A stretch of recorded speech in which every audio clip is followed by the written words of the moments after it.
October 23, 1935, 10:15 p.m. Palace Chop House, Newark, New Jersey. The smell of hops and stale cigar smoke is suddenly cut by the sharp, metallic tang of cordite. In the back room, Dutch Schultz, the beer baron of the Bronx, is standing at the urinal. He doesn't hear the door creak. He doesn't see the shadow. He only feels the first lead slug tear through his back. Then another. Then the cold steel. Thud. The sound of a heavy body hitting the tiled floor. The rhythmic drip, drip, drip of a leaking faucet mingles with the spreading pool of crimson. The assassins don't just want him dead. They want him erased. One of them leans over, plunging a blade into the Dutchman's torso with surgical, frantic precision. 25 times. It's not just a hit. It's an exorcism of a man who became too loud for the shadows. Is he gone? A voice whispers in the dark. Nobody breathes through that many holes, comes the cold reply. But they didn't account for the Dutchman's spite. Arthur Flegenheimer, the man the world calls Dutch Schultz, is still clutching the porcelain, his breath a ragged, wet whistle. He is a man built of grit, illegal whiskey, and a stubborn refusal to die when told. To understand how the king of the Bronx ended up bleeding out in a Newark toilet, we have to go back. We have to look at the moment the crown started to slip. It wasn't a rival gang that did this. It wasn't the police. It was the arrogance of a man who thought he could kill a special prosecutor and get away with it. Dutch lies there, his vision blurring, the neon light of the tavern flickering like a dying pulse. He hears the heavy footsteps of the shooters retreating. He's alone. But as the darkness starts to pull at his mind, a single thought keeps his heart beating. They missed the heart. The legendary run of the Dutchman was supposed to end here. But the blood on the floor wasn't just his. It was the ink for a new, darker chapter. Because Dutch Schultz wasn't ready to say goodbye. He was just getting started on his revenge. 3 months earlier, the Embassy Club, New York City. The air is thick with the scent of expensive pomade and illegal gin. Dutch Schultz sits at the head of a mahogany table, his eyes darting around the room like a trapped animal, even though he owns the place. He's wearing a $1,000 suit that fits him poorly. He always looked like a street thug playing dress-up. Dewey is a cancer, Dutch says, his voice a low, gravelly rasp. He's talking about Thomas Dewey, the special prosecutor making life hell for the syndicate. Across from him sits Lucky Luciano, the architect of the modern mafia. Luciano sips his drink, his expression unreadable. He moves with the grace of a panther, a stark contrast to Dutch's frantic energy. "We don't kill prosecutors, Dutch," Luciano says calmly. "It brings the heat of the sun down on all of us. Let the lawyers handle it." "Lawyers are for men who are afraid of the chair," Dutch snaps, slamming his fist on the table. A glass rattles. The room goes silent. "I built the Bronx. I ran the numbers when you were still stealing hubcaps. I'm taking him out." This was the fatal pivot. In the underworld, there is a hierarchy of logic. Dutch Schultz operated on a hierarchy of rage. He saw Dewey not as a legal threat, but as a personal insult. He didn't realize that by threatening the law, he was threatening the syndicate's bottom line. Later that night, walking through the humid New York streets, Dutch feels the eyes on him. He thinks it's the feds. He doesn't realize it's his own friends. He stops at a newsstand buying a paper. The headline screams about his recent tax evasion acquittal. He smiles. He thinks he's invincible. He goes back to his apartment, the walls lined with ledger books and stacks of cash. He calls his top lieutenant, Lulu Rosenkrantz. "Get the guys. We're moving to Newark. We need a base where the New York boys can't watch us too close." Dutch thought he was moving to safety. He didn't realize he was moving into a cage, and the men holding the keys were the ones he just shared a drink with. September 1935, the Palace Chop House, Newark. Newark isn't New York.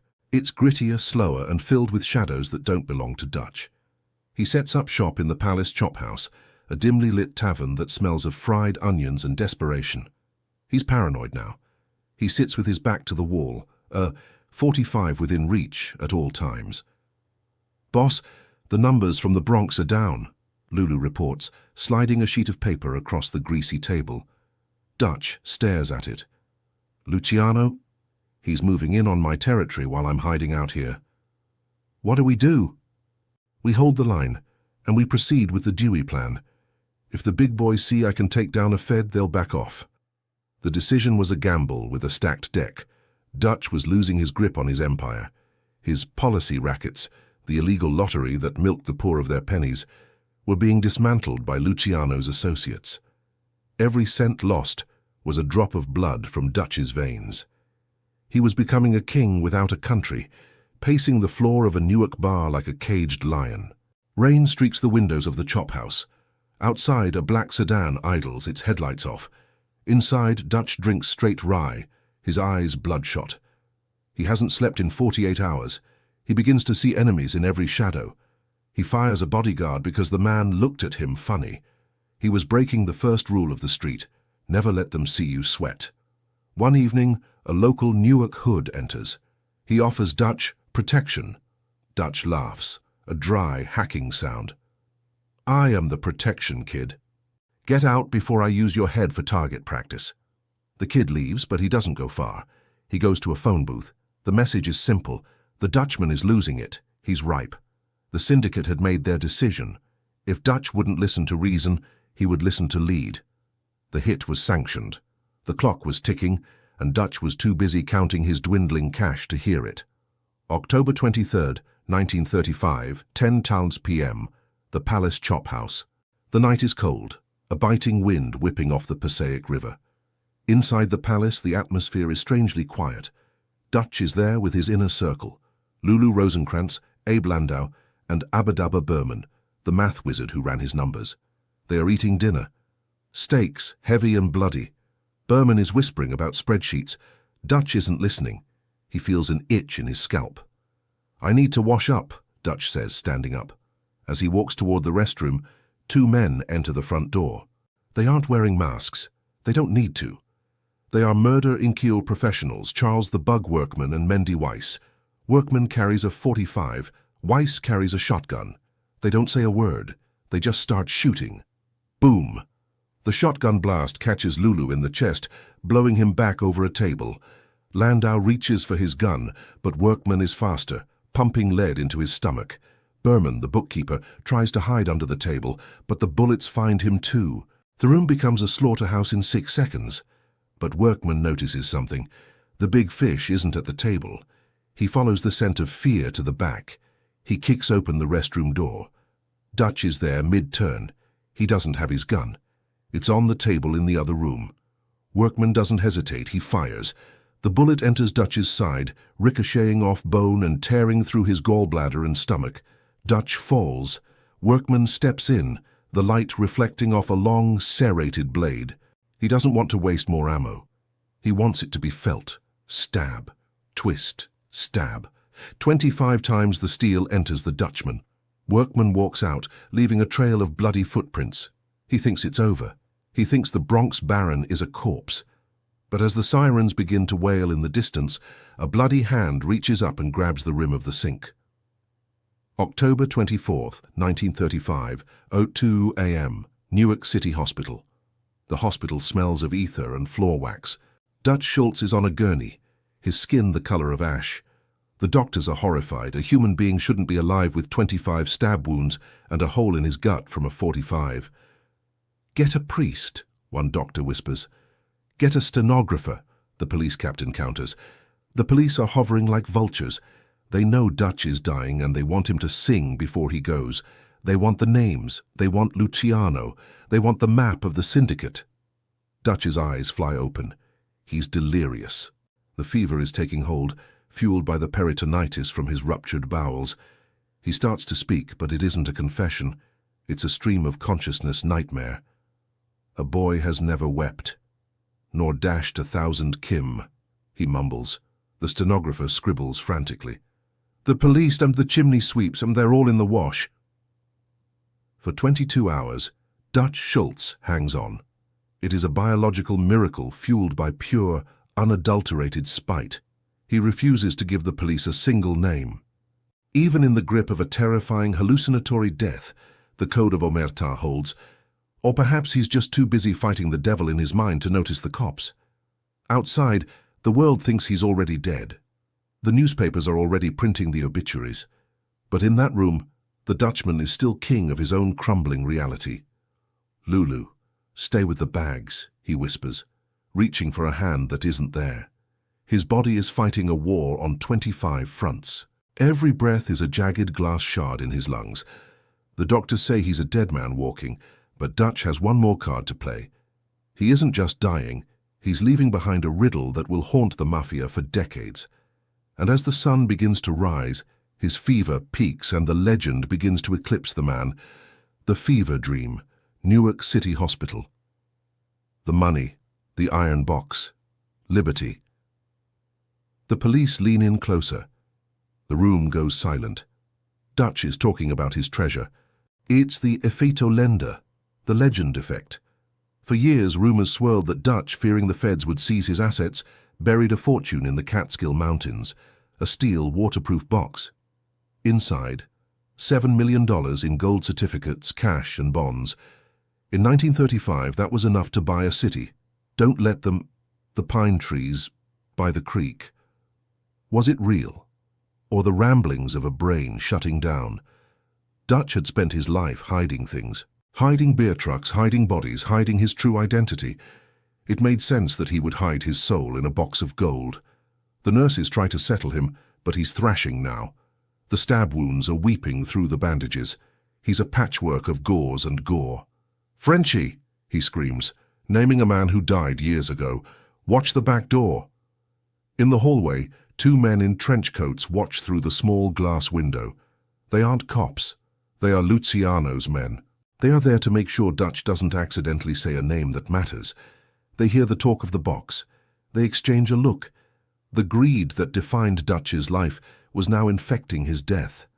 Everyone wanted a piece of the Dutchman, even the parts he was taking to the grave. As the afternoon light fades, Dutch's voice grows weaker. The stream of words becomes a trickle. "I want to go home, to the Bronx. Mother." He was a monster, a murderer, and a thief.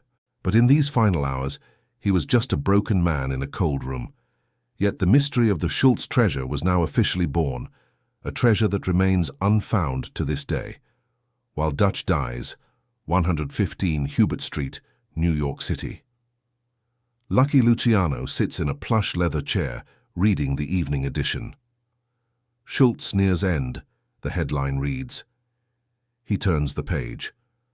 To Lucky, Dutch was an obsolete model. Dutch was the old way, raw violence, loud mouth, public chaos. Luciano was the new way, corporate, quiet, integrated. The hit was messy, Genovese says, standing by the window. Workmen used a knife. Too much blood, too much talk in the papers. "It doesn't matter," Luciano replies, his voice like silk. "The Bronx is ours now. The numbers, the beer, the unions, it all flows to the commission." This was the cold reality of the criminal hierarchy. Dutch thought he was a partner. He was actually just an employee who had outlived his usefulness. His survival in the hospital for those 22 hours wasn't an act of heroism to them. It was a liability. "If he survives?" Genovese asks. "He won't," Luciano says, closing the paper. "No one survives the commission when they've been marked for deletion." The betrayal was total. Even as Dutch lay dying, his lieutenants were being hunted or bought. His empire was being dismantled like a bankrupt factory. The loyalty he thought he had bought with fear evaporated the moment the first bullet hit him in that Newark bathroom. Back at the hospital, Dutch's heart rate begins to falter. The monitor of the era, the nurse's thumb on his pulse, senses the skip. "He's going," she says. Dutch Schultz, the man who defied the government and the mobs, was finally being evicted from his own life. But the ghost of the Dutchman was about to become more powerful than the man ever was. October 24th, 1935, 6:35 p.m., Newark City Hospital. The room is dim. The police have given up. The stenographer has pages of gibberish that will later be studied by poets and historians alike. Dutch's eyes open one last time. He looks at the ceiling, perhaps seeing the Bronx streets one last time, or perhaps seeing the faces of the men he killed. "A boy has never wept," he repeats, his voice a ghost of a whisper. He draws a long, shuddering breath. Exhale. The silence that follows is heavy. Arthur Flegenheimer is dead. The nurses cover him with a white sheet. The blood has finally stopped flowing. Within an hour, the news hits the wires. The beer baron is gone, but the chaos he left behind is just beginning. In the Bronx, shops close early. In the syndicate's headquarters, champagne is poured. But there is a lingering shadow. Workman and Weiss, the shooters, are already being looked for, not just by the law, but by their own people. The hit was hot. It drew too much attention to Newark. The police search Dutch's effects. They find a few $100s, an expensive watch, and the keys to a life that no longer exists. They don't find the map to the treasure. They don't find the ledger of the bosses. Dutch took it all with him. He died as he lived, surrounded by enemies clutching his secrets and refusing to play by anyone else's rules. But a death like that leaves a vacuum. And in the world of the 1930s mafia, a vacuum is always filled with more blood. The Dutchman was gone, but the Murder Inc. era he helped trigger was just reaching its boiling point. 1 week later, the streets of the Bronx. The funeral is a quiet affair.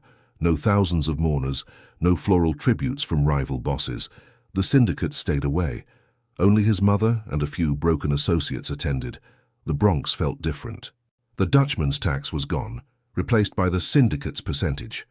It was more efficient, less violent on the surface, but more soul-crushing. Thomas Dewey, the man Dutch wanted to kill, stood in his office and looked at the reports. He had won, but not the way he wanted. The law didn't take Dutch Schultz down. The lawless did. It was a sobering reminder that in the underworld, the only true justice is a bullet. Lulu, Rosenkrantz, Landau, and Berman were all dead. The inner circle was wiped out. The Palace Chop House massacre became a landmark in criminal history. It was the moment the public enemy era ended and the organized crime era truly began. People started talking about the iron box again. Men with shovels began appearing in the Catskills, digging near the banks of the Esopus Creek. They looked for the Dutchman's gold. They found nothing but dirt and stones. He was too smart to leave it for us, some said. He was too crazy to have it at all, others countered. The legend was growing. Every year the story of the man who survived 25 stabs and a bullet to the gut just to spite his killers grew taller. Dutch Schultz had become a ghost that haunted the American dream.